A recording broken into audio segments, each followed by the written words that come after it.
ముందుగా అందరికీ వినాయక చవితి శుభాకాంక్షలు. వీడియో చూసిన తర్వాత సబ్స్క్రైబ్ చేసుకోండి. వీడియో నచ్చినట్లయితే లైక్ చేయండి. బెల్ ఐకాన్ క్లిక్ చేసి పెట్టుకుంటే నేను ఏ వీడియో పెట్టినా మీకు నోటిఫికేషన్ వెంటనే వస్తుంది. మంచి మంచి అప్డేట్స్తో మీ ముందుకు వస్తాను. ఈ వారం ఎలిమినేషన్ ఉంది. బేబక్క హై ఛాన్సెస్ ఉన్నాయి, ముందుగానే చెప్తున్నా మీకు. ఇంకా నేను వీడియోలో చెప్పినట్టుగానే నిన్న 2 టాస్కులు జరిగాయి. ఆ టాస్కుల్లో ఫస్ట్ టాస్క్లో నైనిక టీం చాలా బాగా స్ట్రాటజీతో ఆడి మంచిగా ఆడి గెలిచారు.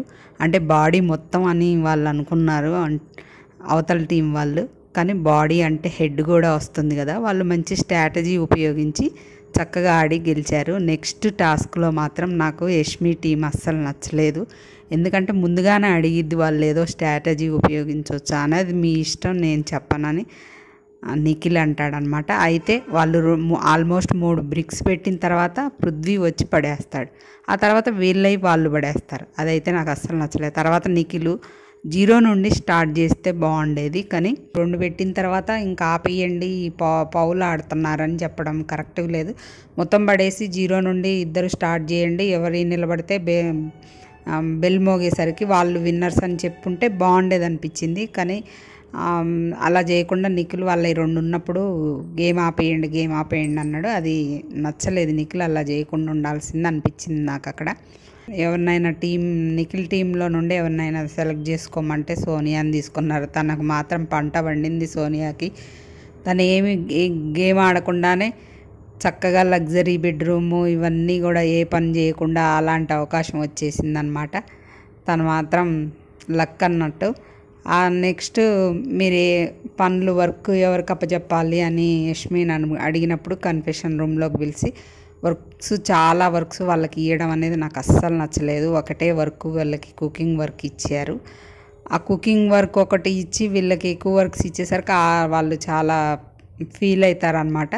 అంతేకాకుండా ఆమ్లెట్ వేసుకునే దగ్గర తన అబ్బాయి అక్కడ గొడవ చేయడం కూడా అంత మంచిగా నచ్చలేదు. మిమ్మల్ని వర్క్ చేయొద్దన్నారు కదా, వర్క్ చేస్తే మాత్రం మీ గిన్నెలు మీరే కడిగేసుకోవాలని సీత చెప్తుందనమాట. అక్కడ వరకు బాగానే ఉంది, కానీ తను అబ్బాయి సొల్లు కబుర్లు చెప్పకు, దిమాక్ లేదా, ఇవి చాలా ఎక్కువ యూజ్ చేసినట్టు అనిపించింది పదాలు ఆ అమ్మాయిని పట్టుకొని. తను కూడా మంచిగా అడిగిందనమాట. నువ్వు దిమాకు, సీత అంటేనే చాలా ఫైర్గా ఉంటుంది, తను చాలా ఇలాగే ఉండాలని మనం అనుకున్నాం. అమ్మాయి బయట కూడా అలాగే ఉంటుంది, అలాంటి ఫైర్. కానీ క్వశ్చన్ టు పాయింట్ మాత్రం చక్కగా అడిగింది. పృథ్వీ తిన్న ప్లేట్ అక్కడ పెట్టేసి ప్లేట్ని తీసుకెళ్ళి షింక్లో వేయమనడం, కూల్ డ్రింక్ బాటిల్ని చెత్తబుట్టలో పడేసి దాన్ని తీసి మళ్ళీ అక్కడ పెట్టేసి దాన్ని వాళ్ళని పడేయమండం, ఇవన్నీ అతిగా అనిపించినాయి. ఎందుకంటే వర్క్ చెయ్యొద్దు అన్నారు, వాళ్ళతో చేయించమన్నారు, కానీ మరీ అతిగా వాళ్ళు తిన్న ప్లేట్ టేబుల్ మీద పెట్టేసి షింక్లో వేస్తే వాళ్ళు గడిగేస్తారు కదా, అక్కడ ఎలాగో వర్క్ ఇచ్చారు కాబట్టి ప్లేట్ టేబుల్ మీద తీయమనడం, ఆ చెత్తబుట్టలో వేసిన బాటిల్ని తీసుకొచ్చి మళ్ళీ టేబుల్ మీద పెట్టి తీయమనడం అనేది అతి చేసినట్టు అనిపించింది. అంత ఓవర్గా చేయాల్సిన అవసరం లేదు. ఎందుకంటే జనాలు చూస్తుంటారు కదా, ఆడియన్స్ జడ్జ్ చేస్తారు. అంత నచ్చదు అట్లాంటివి చేయిస్తే. ఎప్పుడైనా కూడా కమెడియన్ని పంపించండి అయ్యా బిగ్ బాస్. వాళ్ళు గేమ్స్ పెట్టినంతసేపు ఆడుకుంటున్నారు, తర్వాత కబుర్లు చెప్పుకుంటున్నారు, చాలా బోరింగ్గా ఉంది. కాబట్టి ఇంకొకటి కూడా బిగ్ బాస్, ఇది ఇంగ్లీష్ బిగ్ బాస్ లాగా ఉంది. బిగ్ బాస్ మాలాంటి ఇంగ్లీష్ రాని వాళ్ళు ఏం చేయాలి? ఇంగ్లీష్ అర్థం కాక తెలుగు మాట్లాడమని చెప్పండి. కొంచెం మీరు అనౌన్స్ చేస్తారు కదా, తెలుగులో మాట్లాడండి. ఎందుకు అనౌన్స్ చేయట్లేదు ఇప్పుడు అసలు? అది Kannada Bigg Boss, English Bigg Boss లా ఉంది. బజ్ అయితే అంత సీజన్కి. ఇంకా మన పవిత్ర, అవినాష్ ఇద్దరు ఎంటర్ అవుతున్నట్టు ఇన్ఫర్మేషన్ ఉంది, కానీ నెక్స్ట్ వీక్ కానీ ఎంటర్ చేస్తారనుకుంటా. వాళ్ళు వస్తే కొంచెం ఇంట్రెస్టింగ్గా మారొచ్చు. నిన్న సంచాలక్గా నిఖిల్ నచ్చాడా? అలాగే అభయ అలా చేయడం, మాస్క్ తీసేసి ఓపెన్ కావడం నచ్చిందా?